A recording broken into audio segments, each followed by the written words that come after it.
오성환 당진시장이 기자회견을 갖고 올해 인구 유입에 대한 구상을 밝혔습니다. 3조 원 규모의 투자를 유치해 일자리를 늘리고 공공의료를 강화해 정주 여건을 개선한다는 방침입니다. 태안군이 에너지 취약계층에게 난방비를 지원합니다. 난방비 급등으로 어려움을 겪고 있는 2,100여 가구에 태안사랑 상품권 10만 원씩을 지급합니다. 충청권 4개 시도가 특별지방자치단체 추진에 본격적으로 나섰습니다. 합동추진단을 출범해 특별지자체 설치를 위한 공조를 강화하고 민관협력 체계를 구축합니다. 충남도가 석탄 화력발전 폐지 지역을 지원하는 특별법 제정을 촉구하고 나섰습니다. 지역 경제 위축을 극복하기 위한 것으로 다른 지자체들과 함께 공감대를 확산해 나갈 계획입니다.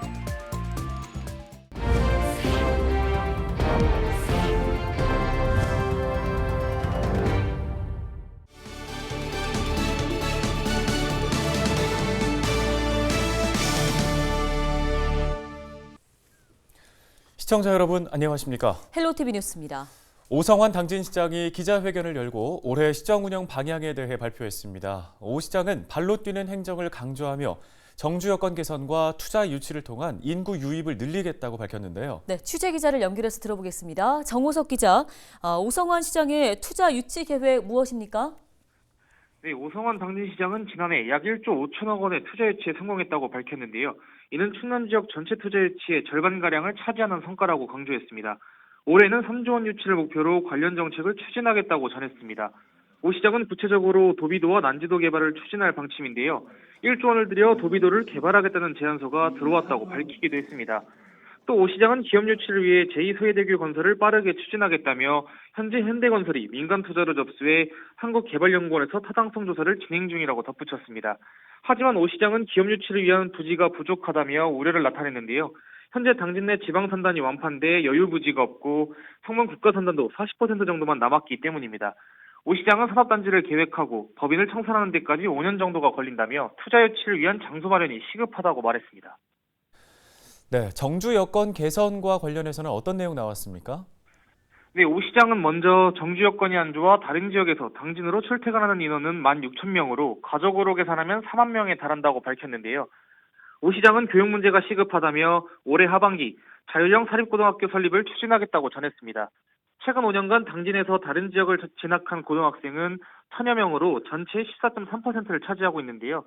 이를 해결하기 위해 당진 내 거점 명문고 육성이 필요하다는 겁니다.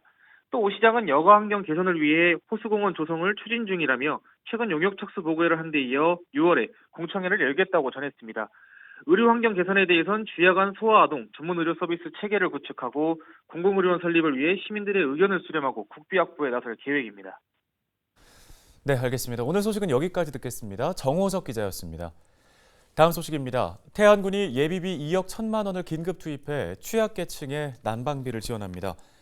군은 난방비 급등으로 어려움을 겪고 있는 취약계층 2,100여 가구에 태안사랑 상품권 10만 원씩을 지급한다고 밝혔는데요. 또 예비비 편성과 대상자 선정 작업을 신속하게 마무리하고 이번 주까지 읍면사무소를 통해 상품권을 배부할 계획입니다. 충청권 4개 시도가 특별지방자치단체 추진에 본격적인 시동을 걸었습니다. 충남도와 대전시, 세종시, 충북도는 31일 세종지방자치회관에서 충청권 특별지방자치단체 설치 협약식과 합동추진단 출범 행사를 개최했습니다. 이날 4개 시도지사와 도의회 의장들은 특별지방자치단체 설치를 위한 공조를 강화하고 민관협력체계를 구축하기로 했습니다.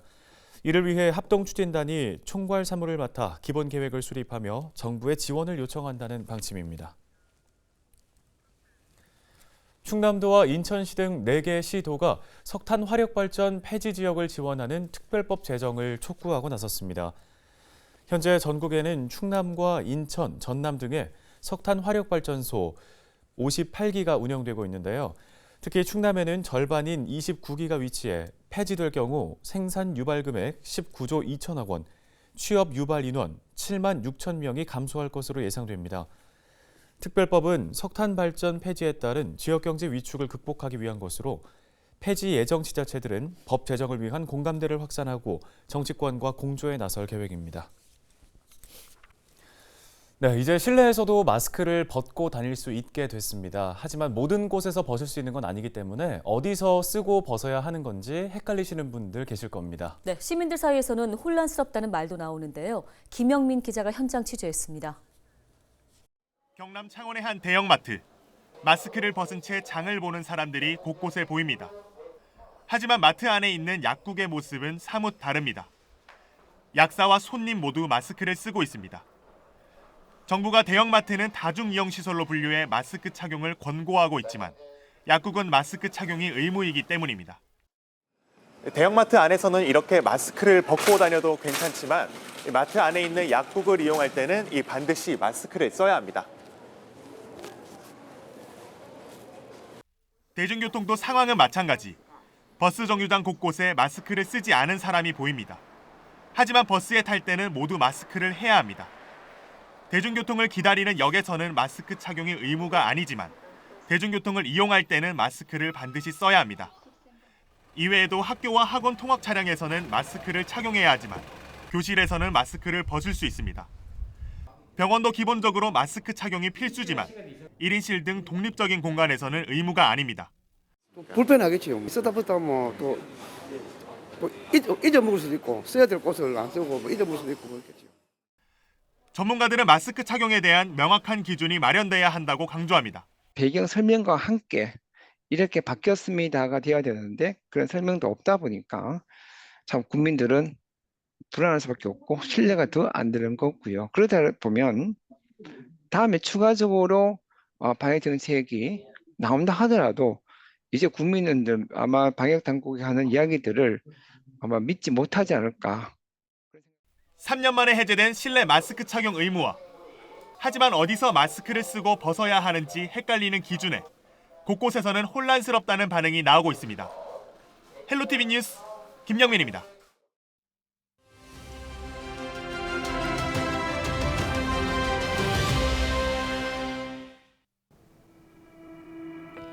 월급 빼고 다 오른다는 말이 정말 실감나는 요즘이죠. 최근에는 연금 개혁까지 거론되고 있어서 뜨거운 감자가 되고 있는데요. 누적된 기금이 적자로 전환되는 시점은 당초 계산보다 1년 빨라진 2041년. 기금이 완전 소진되는 건 2년 앞당겨진 2055년이 될 거란 전망이 나왔습니다. 그래서 현행 9%인 보험료율을 단계적으로 15%까지 인상해야 한다, 이런 의견이 나오고 있는데요. 국민연금 보험료율은 지난 1998년 1차 연금개혁을 통해 9%로 인상이 됐고 지금까지 25년째 고정된 상태입니다. 2007년에도 급여를 깎았을 뿐 보험료율을 올리지는 못했습니다. 보험료 인상은 그만큼 사회적 합의가 어렵다는 점을 의미하는데요. 연금 개혁과 관련된 언론 보도가 잇따르면서 급기야 보건복지부 장관이 진화에 나서기도 했습니다. 연금 인상은 어디까지나 국회 민간 자문위원들이 논의하고 있는 상황일 뿐 정부 계획은 아니라는 건데요. 보험료를 더 낸다면 보장을 강화할 건지도 꼼꼼히 따져봐야겠죠. 인상하지 않는다면 보험료를 더 오래 내거나 연금을 늦게 받는 방안도 함께 고민해봐야 할 텐데요. 저출산과 고령화 때문에 낼 사람은 계속 줄어드는 반면 받을 사람은 늘어나는 연금 제도. 기성세대와 청년세대 모두가 공감할 수 있는 방안 나올 수 있을까요? 지금까지 데일리 브리핑이었습니다.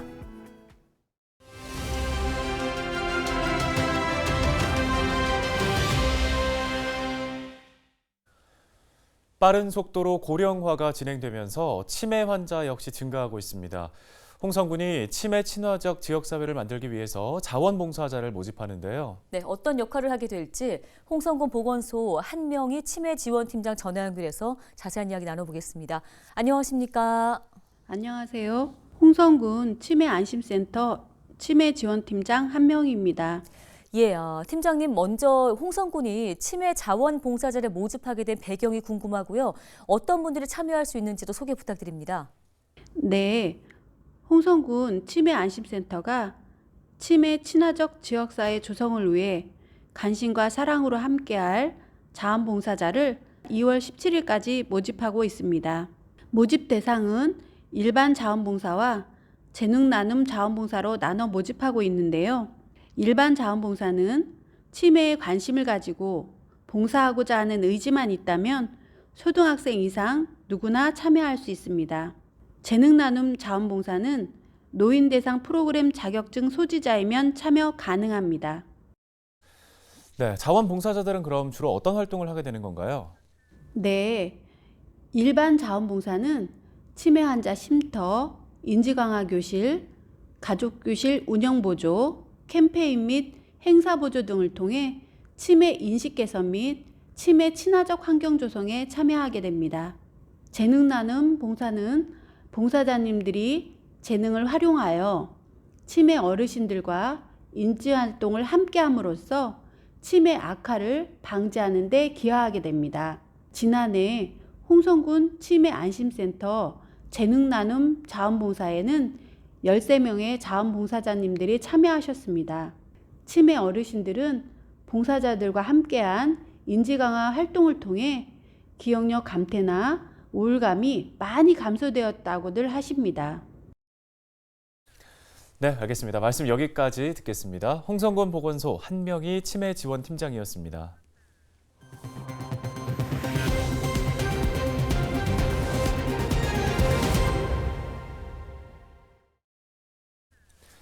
오늘 저희가 준비한 소식은 여기까지입니다. 네, 시청해주신 여러분 고맙습니다.